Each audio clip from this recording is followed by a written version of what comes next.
Hi friends, எல்லாருக்கும் வணக்கம். எல்லோரும் எப்படி இருக்கீங்க? நல்லா இருக்கீங்களா? Welcome to Sakthi Saravana YouTube channel. நாளைக்கு தைப்பூசம். நாம் எல்லாருமே ஆவலோடு எதிர்பார்த்துட்ருக்கிற தைப்பூச வழிபாடு. இந்த தைப்பூசத்தன்னைக்கு நம்ம முருகர் வேல் வச்சுருந்தா அதை எப்படி வழிபாடு செய்கிறது, அதோடு நாளைக்கு குபேர பௌர்ணமி வழிபாடு எப்படி செய்கிறதுன்றதை பற்றியும் இந்த வீடியோவில் தெளிவாக பார்க்கலாம் வாங்க. வெற்றி அப்படின்றதுமே நமக்கு நினைவுக்கு வரக்கூடிய கடவுள் அப்படின்னா அவர் வெற்றிவேல் முருகன் தான். தைப்பூசம் இது வெற்றி கடவுளான முருகருக்கே உரியது அப்படின்றத நம்ம எல்லாருக்குமே தெரியுங்க. பார்வதி தேவி தன்னுடைய சக்தியை வேல் ரூபமாக முருகனுக்கு கொடுத்த நாள் இந்த தைப்பூசம். இந்த தைப்பூச நாளில் உங்களுடைய வீட்டில் எப்படியாவது இந்த வழிபாட்டை செய்ய தொடங்கிட்டீங்க அப்படின்னா முருகர் உங்களுக்கு வெற்றி மேல் வெற்றி கொடுத்துக்கிட்டே இருப்பாருங்க. ஏன்னா இவர் தான் வெற்றியின் கடவுளாயிற்றே. பொருளாதாரத்தில் முன்னேறணும், நோய் நொடி இல்லாமல் வாழணும், வீண் விரைய செலவு குறையணும், வெற்றி மேல் வெற்றி குவியணும் அப்படின்னு நினைக்கிறவங்க நாளைக்கு தைப்பூசத்தன்னைக்கு இந்த வழிபாடை நீங்கள் செய்யுங்க. நிறைய பேருக்கு வேல் வழிபாடு வீட்டில் செய்யலாமா கூடாதா அப்படின்ற சந்தேகம் இருக்குங்க. முருகன் கையில் இருக்கும் வேலை வாங்கி வீட்டில் வைத்து வழிபாடு செய்வது ரொம்ப ரொம்ப சிறப்பு. யார் வேண்டுமானாலும் வீட்டில் பூஜை அறையில் வேல் வைத்து வழிபாடு செய்யலாம், தவறு கிடையாதுங்க. பூஜை அறை தனியாக இல்லை, வரவேற்பு அறையில் தான் இருக்குது, இல்லை சமையல் அறையில் தான் இருக்குது அப்படின்னாலும் வேல் வழிபாடு செய்கிறதுல எந்த ஒரு தவறும் கிடையாது. எல்லா தெய்வங்களும் நம்ம அங்கே தானே வச்சு வழிபடுறோம். உங்கள் பூஜை அறையில் ஏற்கனவே வேல் இருந்தால் அந்த வேலுக்கு இந்த வழிபாடு செய்யுங்க. வேல் இல்லாதவங்க நாளைக்கு முருகர் கோயிலுக்கு போயிட்டு புதுசாக ஒரு சின்னதாக ஒரு வேல் வாங்கி நாளை மாலை வீட்டில் இந்த வேலை வச்சு வழிபாடு செய்ய தொடங்கிட்டீங்க அப்படின்னா உங்களுக்கு நாளையிலேருந்து வெற்றி மேல் வெற்றி குவிய தொடங்கிடுங்க. வேல் உங்கள் வீட்டில் நுழையும் போதே வெற்றியும் உங்களோடு சேர்ந்து நுழைஞ்சிடும் அப்படின்றது ஒரு நம்பிக்கைங்க. நாளைக்கு காலை நேரத்தில் இந்த வழிபாட்டை மேற்கொள்ளலாம். நாளை காலையில் இந்த வழிபாடு செய்யணும் அப்படின்னு நினைக்கிறவங்க காலையில் 9:30 மணிக்கு மேலே இந்த வழிபாட்டை செய்யுங்க. ஏன்னா அப்போ தான் பூசம் திதி பிறக்குது. மாலை நேரத்தில் இந்த வழிபாட்டை மேற்கொள்ளலாம். நாளை வேலுக்கு கட்டாயம் அபிஷேகம் செய்யணுங்க. முதல்ல சுத்தமான தண்ணீரில் அபிஷேகம் செஞ்சுட்டு பசும்பால் கிடைச்சா அதை வாங்கி 1/4 டம்ளர் அளவு அந்த வேல் மீது ஊற்றி அபிஷேகம் செய்கிறது சிறப்பு. இது தவிர வசதி இருக்கிறவங்க தேன், பஞ்சாமிர்தம், விபூதி, சந்தனம் இப்படி பல வகையான அபிஷேக பொருட்களை கொண்டு வேலுக்கு அபிஷேகம் செய்து சந்தன குங்குமம் போட்டு வச்சு பூஜை அறையில் வச்சுருங்க. அதுக்கப்புறம் கட்டாயம் நாளைய தினம் வேலுக்கு ஒரு நிவேதியம் வைக்கணுங்க. 2 வாழைப்பழம் வச்சாலும் சிறப்பு தான். முடிஞ்சால் சக்கரை பொங்கல் செஞ்சு முருகப்பெருமானுக்கு நிவேதனம் வச்சுட்டு புஷ்பங்களால் வேலுக்கு 108 முறை அர்ச்சனை செய்யுங்க. 108 முறை அர்ச்சனை செய்யும்போது ஓம் சரவண பவ அப்படின்ற மந்திரத்தை சொல்லி அர்ச்சனை செய்யலாங்க. வெற்றிவேல் முருகனுக்கு அரோகரா என்ற மந்திரத்தை சொல்லியும் அர்ச்சனை செய்யலாம். அர்ச்சனையின் போது செவ்வரளி பூக்கள் மறக்காதீங்க. நாளைக்கு செவ்வரளி பூ ரொம்ப ரொம்ப முக்கியம். அடுத்து தூப தீப ஆராதனை காமிச்சு உங்களுடைய பூஜையை நிறைவு செஞ்சுக்கோங்க. மன நிறைவோடு நாளை நீங்கள் செய்யும் இந்த வேல் வழிபாடு உங்களுக்கு வெற்றி மேல் வெற்றியை கொடுக்கும். உங்களை பொருளாதாரத்தில் உயர்த்தி விடுங்க. உங்கள் சுமைகளை எல்லாம் குறைத்து விடும்.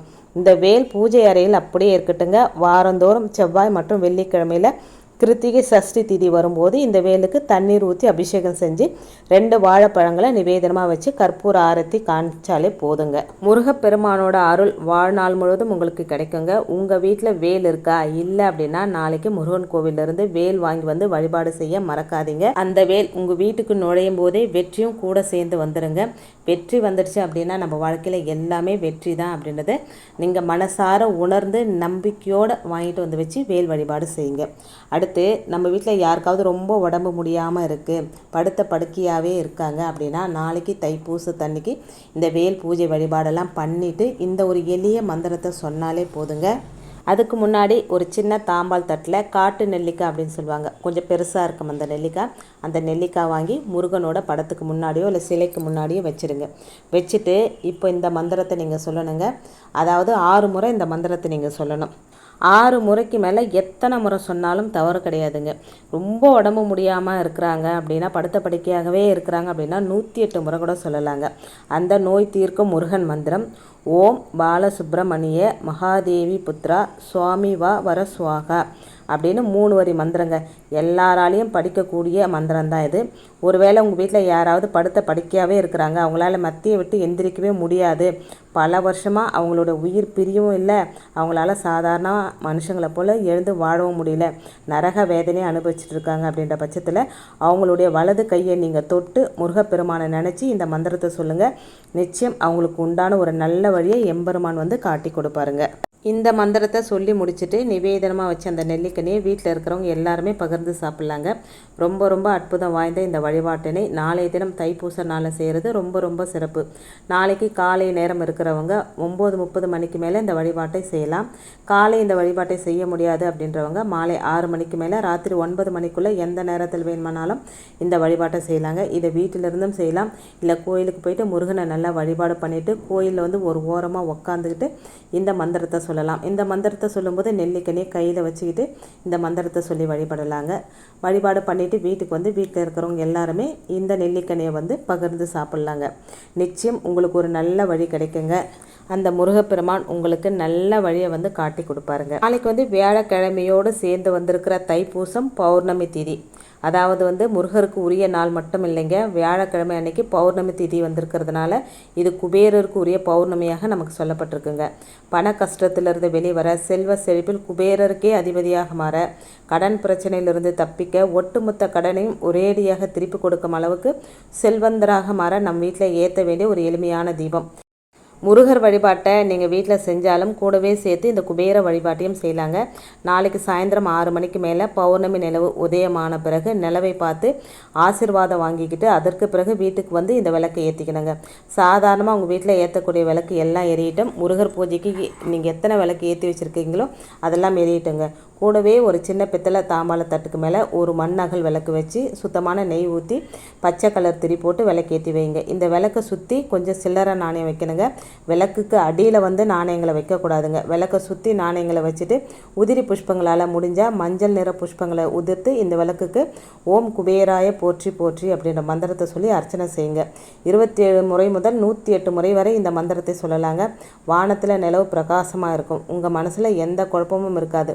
வியாழக்கிழமை மாலை குபேரரின் அருள் நிறைந்த இந்த நேரத்தில் நெய் தீபம் ஏற்றி உங்கள் பண கஷ்டம் தீர, கடன் சுமை குறைய, குடும்பத்தோடு மனமுருகி குலதெய்வத்தையும் குபேரரையும் முருகப்பெருமானையும் நினைச்சு வழிபாடு செய்பவர்களுக்கு நிச்சயம் நல்லது நடக்குங்க. இந்த சமயத்தில் குபேரருக்கு நிச்சயமாக 2 வாழைப்பழமாவது தனியாக வந்து நெய்வேத்தியமாக வைக்க மறக்காதீங்க. இறுதியாக கற்பூர ஆரத்தி காமிச்சு பூஜை வந்து நிறைவு செஞ்சுக்கோங்க. கையோடு அர்ச்சனை செஞ்ச சில்லறை காசு இருக்கு இல்லைங்களா, அதை எடுத்து பீரோவில் வச்சுருங்க. 3 நாள் கழித்து அந்த காசை எடுத்து சுப செலவுக்கு பயன்படுத்திக்கலாம். பூ வாங்கலாம், இல்லைனா பூஜை பொருட்கள் வாங்கலாம். அப்படி இல்லை ஏதாவது உணவுப் பொருட்கள் வாங்கி இல்லாதவங்களுக்கு வந்து தானமாக கொடுக்கலாங்க. இன்னும் சிறப்பான பலனை கொடுக்கும். நாளை மாலை அற்புதம் வாய்ந்த இந்த பௌர்ணமி நாளில் நம்பிக்கை இருக்கிறவங்க நம்பிக்கையோடு இந்த வழிபாட்டை செய்து நல்ல பலனை அடையலாங்க. நாளைய தினம் தைப்பூசம் மற்றும் குபேர பௌர்ணமி. இந்த வழிபாடு செய்வதன் மூலம் நம்முடைய வாழ்வில் இருக்கக்கூடிய வறுமைகள் அனைத்தும் நீங்கும், செல்வ செழிப்பு ஏற்படும், துன்பங்கள் நீங்கி இன்பங்கள் உண்டாகும். எளிமையான முறையில் முருகப்பெருமானையும் குபேரரையும் வழிபாடு செய்து அவங்களோட முழு ஆசீர்வாதத்தையும் நாம் வாங்கிக்கலாங்க. கண்கண்ட தெய்வம், கலியுக தெய்வம், வெற்றி தெய்வம் இப்படின்னு அழைக்கப்படுபவர் முருகப்பெருமான். அவரை நம்ம வழிபட ஆரம்பிக்கும் போது நமக்கு சில சோதனைகளை அவர் கண்டிப்பாக கொடுப்பார். இந்த சோதனைகளை எல்லாம் தாண்டி அவரை வழிபட்டு அவரோட ஆசீர்வாதத்தை நம்ம வாங்கிட்டோம் அப்படின்னு வச்சுக்கோங்க, அதுக்கப்புறம் நம்ம வாழ்க்கையில் வெற்றி மேல் வெற்றி தான் நமக்கு கிடைச்சிக்கிட்டே இருக்கும். நம்பிக்கையோடு வழிபாடு செய்வோம், நல்லதே நடக்குங்க. இன்றைக்கி வீடியோவில் நான் சொன்ன விஷயங்கள் உங்களுக்கு பிடிச்சிருந்தது அப்படின்னா ப்ளீஸ் சேனலுக்கு சப்ஸ்கிரைப் பண்ணி சப்போர்ட் பண்ணுங்கள்.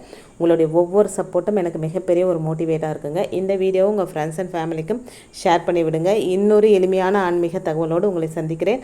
அது வரைக்கும் நன்றியும் வணக்கமும். Take care and bye friends.